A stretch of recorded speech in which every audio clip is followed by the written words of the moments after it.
Yesterday, I posted on Facebook saying that I didn't have words.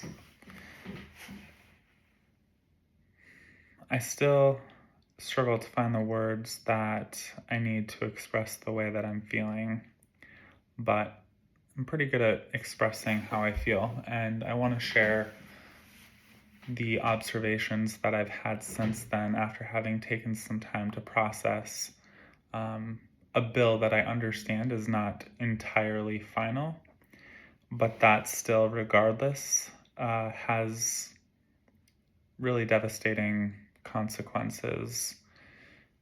And that is the House opinion and subsequent passing of a bill that would limit LGBTQ plus individuals from marrying their loved one. When I moved out to Dickinson, obviously this was quite some time ago, 2013, really didn't know what to expect.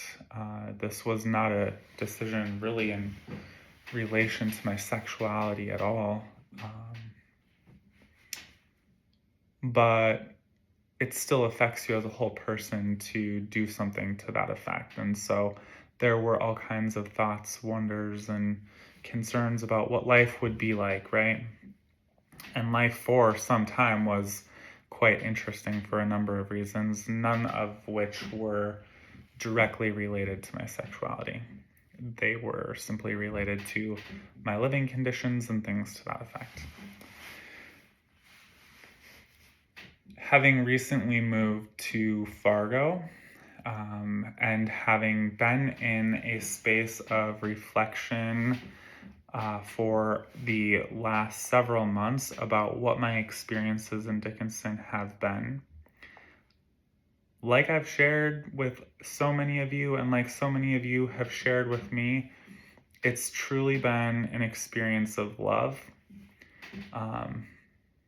Love that is very friendship based, but love that makes me feel accepted and very included in a community that is mostly and largely straight, cisgender, non-LGBTQ plus, right? Most of my friends, most of the people I have relationships with in Dickinson are straight people, as far as I know. No one that I can think of in my 11 and a half years there has ever caused me to feel like I wasn't a part of something bigger than myself, like I wasn't a part of the community, like I wasn't a part of whatever group it was that I existed in.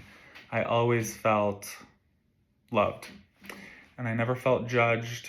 I never felt as though my sexuality mattered any more or less than your guys' sexuality, for that matter.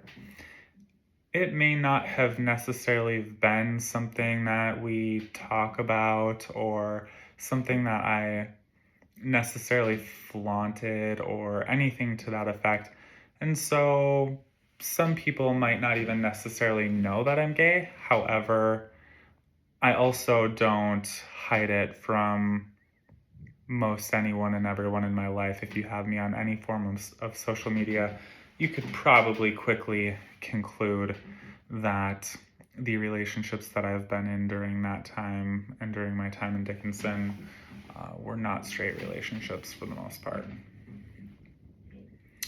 And yet, here we are, many years later, after having been through this before with laws and legislative bodies and things to that effect. North Dakota at one point did not recognize gay marriage as a marriage of, it wasn't recognized. But that changed, and I just, again, go back to the way that people made me feel, and I never felt excluded. So, and that today also kind of motivated me to come on here and share my thoughts with you, because so many people have reached out and express their distaste towards this Measure Bill, whatever its technical reference is. So to those people, I am eternally grateful for, and I'm so thankful that you share your thoughts and your love with me. Truly, thank you.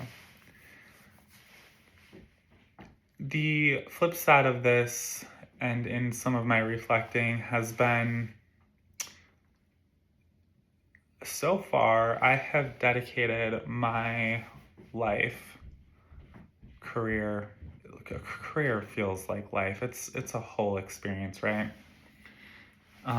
To helping people in North Dakota. And I'll never forget the opening statement that I had kind of made in my request to grad school at UND, entering the social work program. And that was that, well, it was very much rooted in and around my sexuality, first of all. Didn't even consider that, but it was. I used that experience to convince a board of admissions that my hope and desire to help people is that we can get them through circumstances using strategies, techniques, human affection, love, all the things to help propel them through different problems in their life in a much quicker time frame than what it took me to out myself in North Dakota. 21 years it took. And I was accepted based on that criteria. Also making a commitment at that time in 2016 that I am here dedicating myself to help people, the people of North Dakota. It wasn't a commitment to help white people. It wasn't a commitment to help straight people, black people, purple people, males, females. It was a commitment to help people of North Dakota, regardless of your convictions, regardless of your ethnicity, regardless of your race. Like, I didn't pick and choose who I wanted to help. I just said I want to help everyone. And yet here we are, many years later, going through an experience that causes me to question why North Dakota. I choose North Dakota. I've chosen North Dakota my whole life, arguably not by choice at varying points. I get that. But I'm here now, and I want to stay here. I just moved to another part of this state. And for those of you who have gone through that, I'm quickly reminded how strenuous of a process that is. It's a lot of work. But getting back to my point, it's for my conviction. It's for what I love doing. It's for the people who I feel called to be there for. And for more than 50% of the North Dakota House of Representatives to express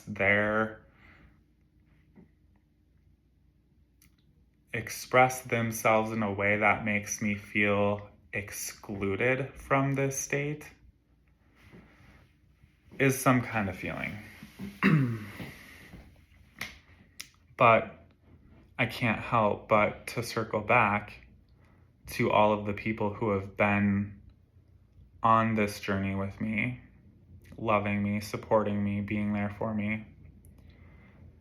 I can't help but to think about the basis of those relationships, and I always come back to love. Always. love is the foundation for almost all relationships, in my opinion. And as a now clinical social worker, I feel like I have a pretty decent sense of when that is an authentic experience. And I don't think I've had a disingenuous experience. I don't feel that the love that I've received from people is fake or two-faced or anything to that effect. It has never felt that way. And perhaps I'm lucky in some sense because I know that's not everyone's experience, and that some people's experiences are much more difficult than the one that I've been blessed with.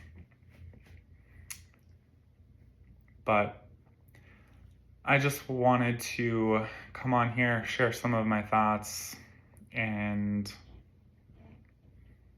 thank the people that reached out to me today.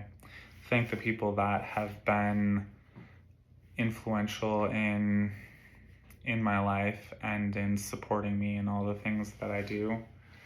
But also to create some question, because I can't help but know that there are people who clearly exist among us who feel that they have the right to take away certain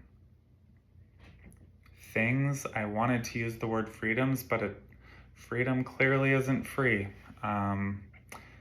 It's not a right. It can be taken from you for seemingly no reason. But I'm pleading with you to understand that the basis of this is simply what I've felt you've all given to me. That's it. And that's all we want. That's all the LGBTQ plus community wants, to experience in the same ways, on the same level as any other person who desires to have a meaningful, romantic, loving relationship. That's all. That's all it is. So, no words yesterday, plenty of words today. Thanks for hanging with me.